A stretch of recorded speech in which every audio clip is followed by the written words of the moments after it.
नमस्कार प्यारे विद्यार्थियों। आज ये नहीं पूछूंगा कि कैसे हैं आप लोग, क्योंकि मुझे पता है कि ये जो अभी लॉकडाउन का समय है, इसमें आप सभी लगभग अब उब से गए हैं और चाहते हैं कि किसी भी तरह ये लॉकडाउन खत्म हो, हम लोग घरों से बाहर निकलें। लेकिन इसी बीच एक और दुखद खबर है कि आपके पूर्वी चंपारण में भी कोरोना का दस्तक हो चुका है।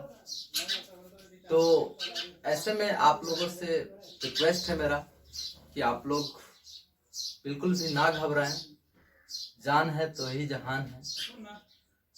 जब हम लोग सुरक्षित रहेंगे तभी बाकी लोगों को सुरक्षित रख पाएंगे, उनका मदद कर पाएंगे।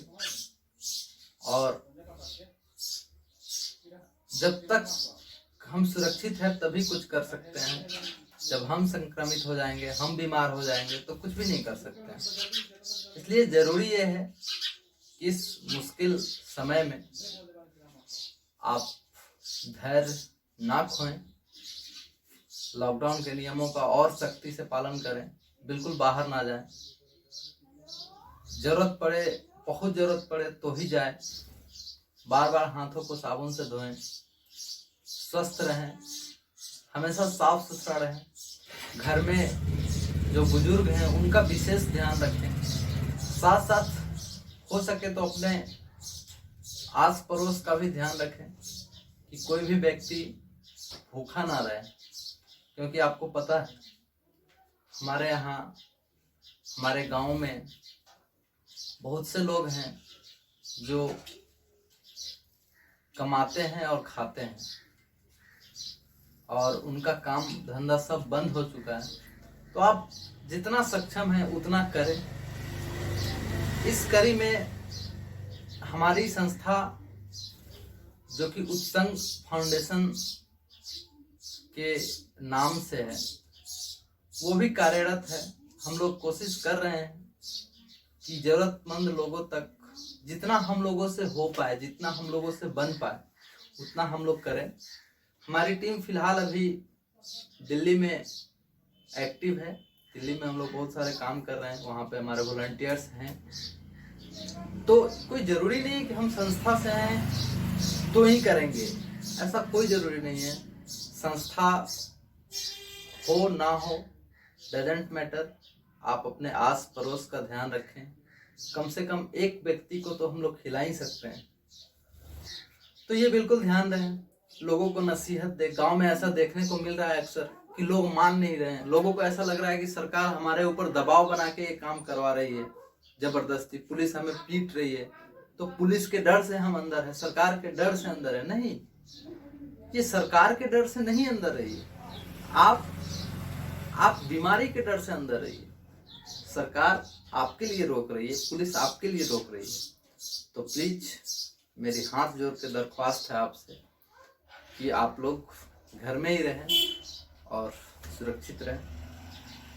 चलिए हम लोग पॉइंट पे आते हैं, कुछ काम की बात कर ले, पढ़ाई लिखाई से रिलेटेड। तो जैसा कि हम लोगों ने लास्ट क्लास में वेक्टर के रिवीजन को पूरा किया था, हमने 12th स्टार्ट करने से पहले कुछ बच्चों का ये भी सुझाव आ रहा है कि उन्हें डिफरेंशिएशन और इंटीग्रेशन में प्रॉब्लम है। तो उसको भी हम फटाफट डिफरेंशिएशन इंटीग्रेशन को रिवीजन करवा देंगे। वैसे जब भी यूज होगा, जब भी चैप्टर में आएगा डिफरेंशिएशन इंटीग्रेशन, मैं वहां पे एक बार आपको फॉर्मूला जरूर बताऊंगा और तब मैं पीछे का बता के तब आगे करूंगा। लेकिन बेसिक आइडिया आपके पास होना चाहिए। हालांकि मैथमेटिक्स वाले तो पढ़ेंगे ही या फिर पढ़ लिए होंगे, लेकिन बायोलॉजी वाले जो लोग हैं वो लोग अच्छे से सीख ले यहीं पे, क्योंकि फिजिक्स में हमें डिफरेंशिएशन इंटीग्रेशन का जरूरत पड़ता है और वो हमें आना चाहिए। ठीक है, तो बस रिवीजन हम लोग करेंगे, ज्यादा डिटेल में नहीं जाएंगे। ठीक है, तो चलिए अभी फिलहाल हम डिफरेंशिएशन देखते हैं, उसके बाद हम लोग इंटीग्रेशन देखेंगे। तो डिफरेंशिएशन,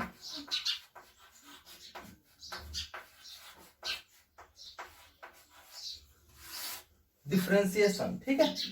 डिफरेंशिएशन तो हम लोग बहुत डिटेल में चर्चा किए हैं क्लास 11th में, अभी थोड़ा बहुत मोटा मोटी चर्चा करेंगे। बेसिकली डिफरेंशिएशन क्या करता है कि किसी भी फंक्शन को तोड़ता है, ठीक है, तोड़ता है, तोड़ने की घटना को हम लोग बोलते हैं डिफरेंशिएशन। किसी भी इक्वेशन को, किसी भी फंक्शन को इनफाइनाइट पार्ट में तोड़ने की घटना को हम लोग डिफरेंशिएशन कहते हैं। हालांकि इस बात से हमें बहुत ज्यादा मतलब नहीं है, हमें काम फॉर्मूला से करना है।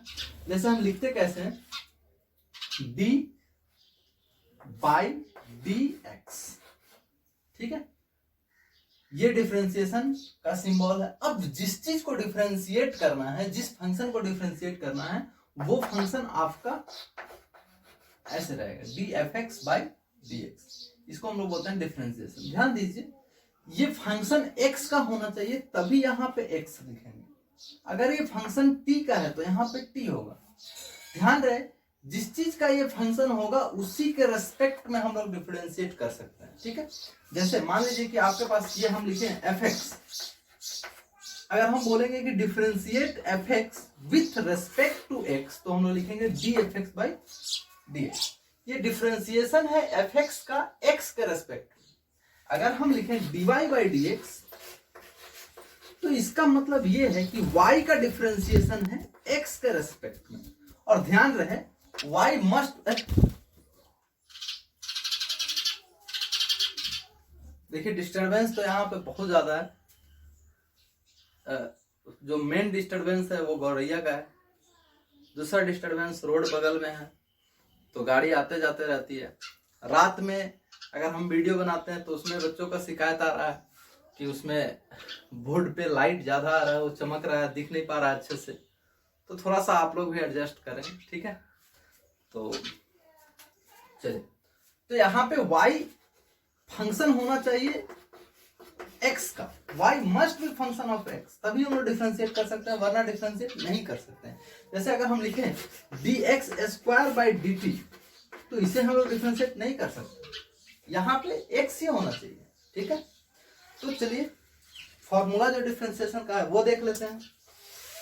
तो कौन कौन से फॉर्मूले हैं इनको देख लेते हैं हम लोग। आपको ध्यान रखना है, फॉर्मूला अगर ऐसे रहे, dx to the power n by dx रहे, ठीक है, x का पावर कुछ भी रहे n बाई dx, तो कैसे लिखेंगे, n x to the power n minus 1, ठीक है। जैसे मान लीजिए ऐसे रहे x dx to the power 4 by dx, तो हम लोग क्या लिखेंगे, n का वैल्यू कितना, 4x 4 माइनस 1, यानी कि 4x क्यूब।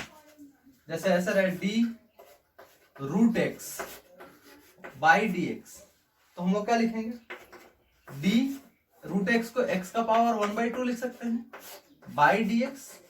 अब यहाँ पे देखिए 1/2 n का वैल्यू हो गया, तो क्या लिखेंगे, 1/2 x to the power 1/2 minus 1, यानी कि 1/2 माइनस 1, यानी कि x का पावर माइनस 1/2। अब माइनस में पावर है तो नीचे आ जाएगा, तो 1/2 इंटू 1/x का पावर 1/2, x का पावर 1/2 है तो इसको रूट x लिख सकते हैं, यानी कि 1/2 इंटू 1/√x। तो आपको सीधे याद रखना है, बहुत बार यूज में लेंगे हम लोग, d root x by d x 1/2 root x, ठीक है। तो नोट कर लीजिएगा इसको। और देखिए दूसरा, अगर हम लिखे d e to the power x by d x, तो इसका वही होगा, e to the power x ही होगा। अगर हम लिखे d ln x, ln basically natural log है जिसका बेस e होता है, d ln x by d x, तो इसका होता है 1/x, क्लियर है। चौथा, अगर किसी कांस्टेंट का डिफरेंशिएशन करें dk बाई dx, तो ये होता है 0, ठीक है। किसी कांस्टेंट का डिफरेंशिएशन 0 होता है, क्यों, क्योंकि बेसिकली ये dx का मतलब होता है चेंज इन x। तो अगर ये कांस्टेंट है तो कांस्टेंट में क्या चेंज आएगा, जैसे हम लिखे d4 बाई dx, तो सर यहाँ पे x के चेंज होने से 4 थोड़ी चेंज हो जाएगा, यहाँ पे ये जो हम लोग लिखते हैं तो इस x के पावर n में चेंज x के रेस्पेक्ट में, तो वैसे ही यहाँ पे x के रेस्पेक्ट में इस 4 में तो कोई चेंज ही नहीं होगा, क्योंकि 4 तो कांस्टेंट है, तो इसमें चेंज 0, इसलिए इसका डिफरेंशिएशन कितना होता है 0। तो ये आपको ध्यान रखना कि कांस्टेंट है यहाँ पे। अगर ऐसे रहे डी एफ के एक्स बाई डी एक्स, ठीक है, या फिर आप ऐसे करें, जैसे मान लीजिए डी के एफ एक्स, ठीक है, फंक्शन में के से गुना हुआ हो तो के को बाहर कर ले और फिर क्या लिखे D f x by d x, ठीक है। जैसे मान लीजिए कि हम लिखे, आप एग्जांपल जैसे जैसे जहां पे हम लिखते जा रहे हैं वहां पे आप लिखते जाइएगा, स्क्रीन पॉज कर करके, आपके पास सुविधा है। D 4x to the power 3 by d x, तो यहाँ पे 4 कांस्टेंट है, तो इसको क्या करेंगे बाहर निकालेंगे, 4 D x cube by d x. अब देखिए 4 को बाहर है, अब फिर से फॉर्मूला पे आ गया, कितना 3 n का वैल्यू है x to the power 3 minus 1, यानी 4 3 12 x स्क्वायर, इसी का आंसर, ठीक है। ये आप नोट कर लीजिए सारा। और देखिए ट्रिग्नोमेट्रिक फंक्शंस का डिफरेंशिएशन, ध्यान दीजिए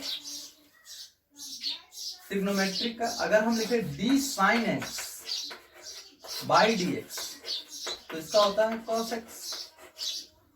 दूसरा d cos x by d x, इसका होता है माइनस साइन x। अगर हम लिखे d tan x by d x, इसका होता है sec स्क्वायर x, ठीक है। अगर हम लिखे d cosec x by d x, तो इसका होता है minus cosec x cot x। ये सब फॉर्मूला आपको याद रखने हैं। अगर है d sec x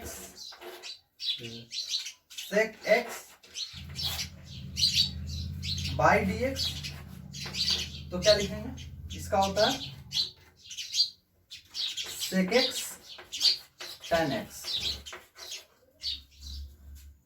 ठीक है। d cot x by d x, तो इसका हो जाता है cosec square x minus cosec square x, ठीक है। ये आपको ध्यान रखना है। अच्छा, माइनस किस किस में लगेगा ये थोड़ा सा कंफ्यूज हो जाता है बच्चे कि किस में माइनस होगा किस में प्लस होगा, तो ध्यान रखिए अगर c वाले का डिफरेंशिएशन करेंगे, ठीक है, तो माइनस आएगा, c माइनस आ गया, c माइनस आ गया, यहाँ भी c माइनस आ गया, ठीक है। इसको नोट कर लीजिए। और कुछ कुछ रूल है वो भी देख लेते हैं साथ साथ। जैसे मान लीजिए यहाँ के दो फंक्शन है u एंड v, ठीक है, u एंड v, ये x के फंक्शन है। अगर ऐसा रहे du plus v by d x, तो इसको हम लोग ऐसे लिख सकते हैं du by d x plus dv by d x. ये रूल्स आपको लिखने हैं। अगर ऐसे रहे d ku by d x, ये तो बता ही चुके हैं, तो k बाहर आ जाएगा, du बाई डी एक्स। चलिए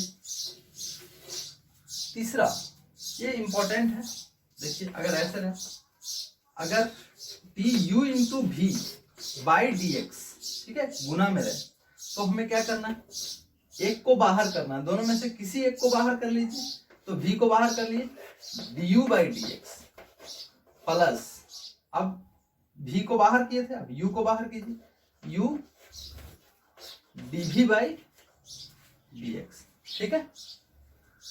नेक्स्ट ऐसा है du by v, u by v by d x, तो इसको हम लोग क्या करेंगे, नीचे वाले को बाहर करेंगे, v du by d x minus, अब ऊपर वाला u dv बाई dx अब बाई नीचे वाले का स्क्वायर, ठीक है। ये और एक और पांचवा चेन रूल, ये इंपॉर्टेंट है थोड़ा सा। जैसे मान लीजिए कि ऐसे रहे D you by D T, ठीक है, D you by D T, और यू एक्स का फंक्शन है। यू किसका फंक्शन है? एक्स का।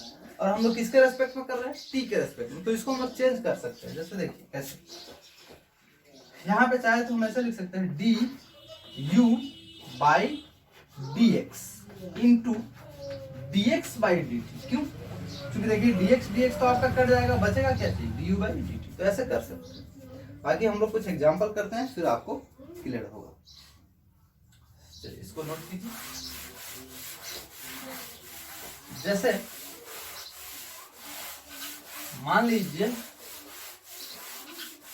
कि हम एक एग्जाम्पल देते हैं आपको ऐसे, d sine e to the power x by d x, ठीक है। तो ध्यान दीजिए, हमने जो फॉर्मूला पढ़ा था वो क्या था? D sine x by d x, तो इसका था कॉस एक्स। हाँ सर। तो सर यहाँ पे एंगल में एक्स था, तो यहाँ भी एक्स था, तो हम लोग कॉस एक्स लिख पाए। अब यार यहाँ तो एंगल में e to the power x है, तो अब क्या करें? तो इसको ऐसे करते हैं, d sine e to the power x है, तो यहां भी अगर e to the power x लिखते d में, तो अब तो पहले जैसा हो गया। देखिए यहाँ पे इस x के जगह पे पूरा है, तो इस x के जगह पे भी पूरा है, ठीक है। इनटू इसको जो नीचे डिवाइड किए फिर से मल्टीप्लाई कर देते हैं, d e to the power x by d x. अब देखिए इससे ही कटेगा, फिर से वही आएगा, लेकिन हमारा काम बन गया। अब ध्यान से देखिए फार्मूला पे ये आ गया, साइन का क्या हो जाएगा? कॉस एक्स के जगह पे क्या है? E to the power x. D to the power x का डिफरेंशिएशन कितना होता है? E to the power x. तो ये हम लोग कर लेंगे। चलिए और देखिए कुछ और एग्जांपल करते हैं। D l n x to the power 3, ठीक है, ऐसे, ठीक है, बाई डी एक्स। तो कैसे करेंगे देखिए, अब क्या लिख सकते हैं? D l n x to the power 3 by d x to the power 3 into d x to the power 3 by d x. तो ध्यान से देखिए, इसका तो l n x to the power 3 है, तो एल एन एक्स का कितना होता है? 1 बाई एक्स, तो यानी 1 बाई एक्स का वैल्यू कितना है? एक्स क्यूब इंटू इसका 3x स्क्वायर हो जाएगा। तो देखिए इससे ही कटेगा, यानी कितना होगा? 3 by x. This is answer. तो इस तरह से हम कर लेंगे। कुछ क्वेश्चन आपको दे देंगे, वैसे आपको भी अगर क्वेश्चन हो आपके पास तो आप उसमें से करें। आपको डाउट आए तो वो मेरे से पूछें, फिर मैं उसको बताऊंगा और आप कर पाएंगे, ठीक है। तो इसको नोट कीजिए। अब हम लोग इंटीग्रेशन थोड़ा सा देखेंगे, ठीक है। इंटीग्रेशन,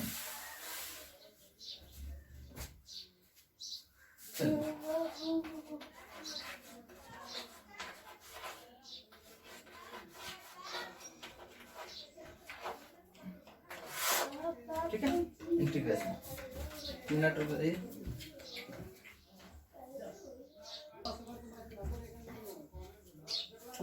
तो इंटीग्रेशन डिफरेंशिएशन का उल्टा होता है, ठीक है।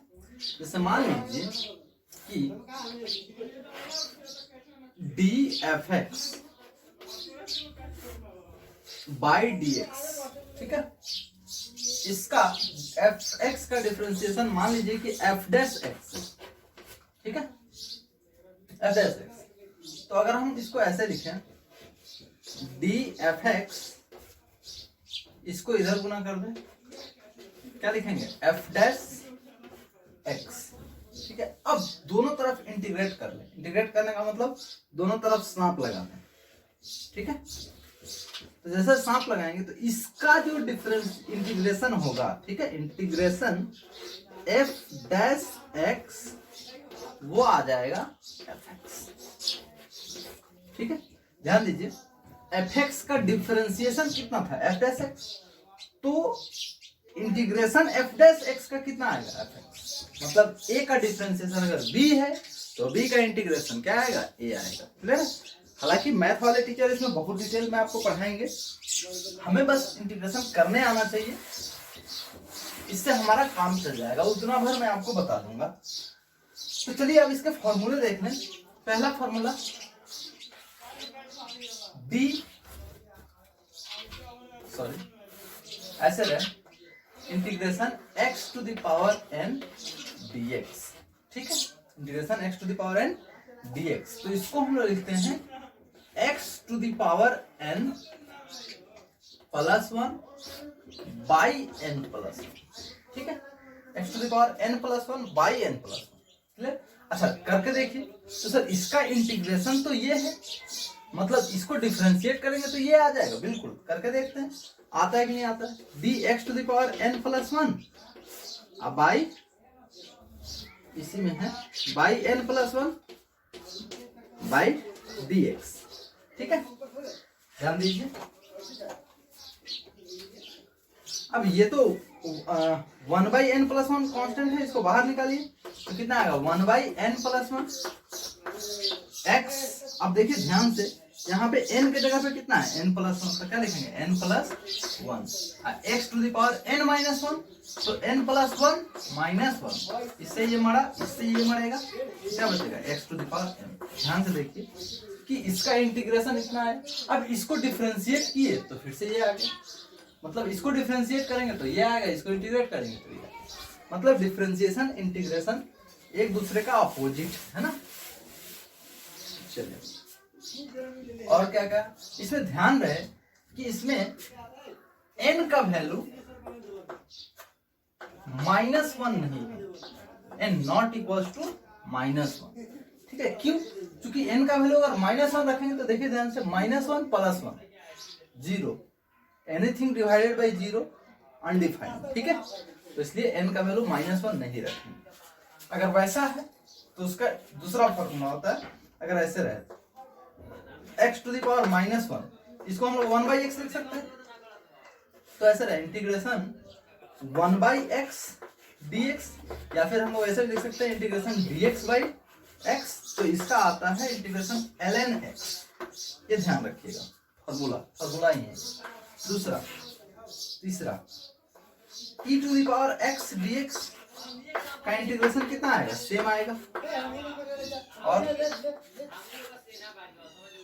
अब देखिए, अब सेम उल्टा साइन का क्या हो रहा था, कॉस, तो कॉस का इंटीग्रेशन क्या हो जाएगा, साइन। देखिए इंटीग्रेशन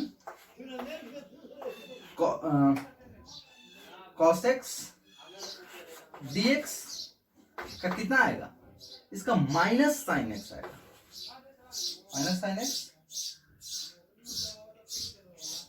नहीं, सॉरी, अब देखिए क्या कैसे कैसे था, एक मिनट, एक बार इधर हम लिख लेते हैं, D sine x by d x क्या था, कॉस एक्स था, है ना, तो कॉस एक्स का साइन एक्स आएगा, integration cos x D x बराबर कितना आएगा, साइन एक्स। अगर ऐसे रहेगा integration sine x D x, तो इसका माइनस कॉस एक्स आएगा। इसमें ध्यान रखिएगा, आंसर में अगर सी आता है तो माइनस होगा, वहां पे डिफरेंशिएशन में क्वेश्चन में सी था तो माइनस आता था, यहाँ पे आंसर में सी होगा तो माइनस आएगा, ठीक है। और देखिए तो साइन कॉस हो गया। अच्छा, तीसरा डिफरेंशिएशन क्या था आपका, tan का, तो tan का कितना था, सेक स्क्वायर एक्स, तो सेक स्क्वायर एक्स का इंटीग्रेशन होगा tan x, sec square x dx का कितना होगा, tan x। सेक के बाद में क्या था, cosec, तो cosec x का डिफरेंशिएशन था cosec x cot x, ठीक है, minus cosec x cot x, तो cosec x cot x dx का इंटीग्रेशन होगा माइनस cosec x, ठीक है। उसके बाद में sec x का डिफरेंशिएशन था sec x tan x, तो यहाँ पे क्या लिखेंगे sec x tan x dx का इंटीग्रेशन कितना आएगा sec x, और क्या था cot x का cosec स्क्वायर x, तो cosec स्क्वायर x dx का क्या आएगा cot x, क्योंकि आंसर में सी आ रहा है यहाँ पे माइनस। तो ये फॉर्मूला आपको ध्यान रखना है, ठीक है, इसको नोट कीजिए, फिर मैं आपको और बता रहा हूं आगे। अब ये इंटीग्रेशन बेसिकली दो तरह का होता है, एक को बोलते हैं इनडिफिनिट इंटीग्रेशन, एक को बोलते हैं डेफिनिट इंटीग्रेशन, ठीक है, एक को बोलते हैं डेफिनिट और दूसरे को इनडिफिनिट। कैसे होता है देखिए इंटीग्रेशन,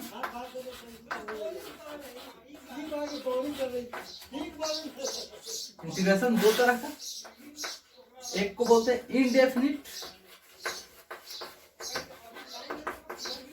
और दूसरे को डेफिनिट, ठीक है। तो ध्यान दीजिए इनडेफिनिट में नो लिमिट इज गिवन, इसमें लिमिट नहीं दिया गया रहेगा, ठीक है।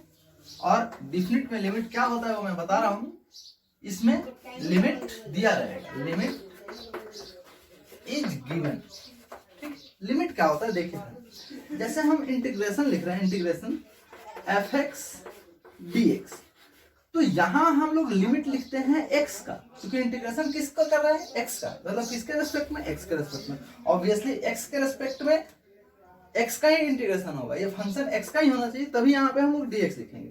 तो x का लिमिट यहाँ पे x है, तो किसका लिमिट x का, तो x का लिमिट यहां से यहां तक, मतलब a से b तक।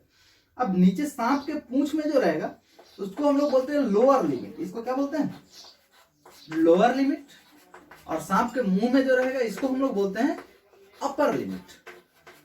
भाई साहब, तो ये कौन सा इंटीग्रेशन हो गया डेफिनिट, और इनडेफिनिट में ये कुछ नहीं दिया रहेगा, सीधे अगर ऐसे लिखे fx dx तो इसको हम लोग बोलेंगे इनडेफिनिट, ठीक है।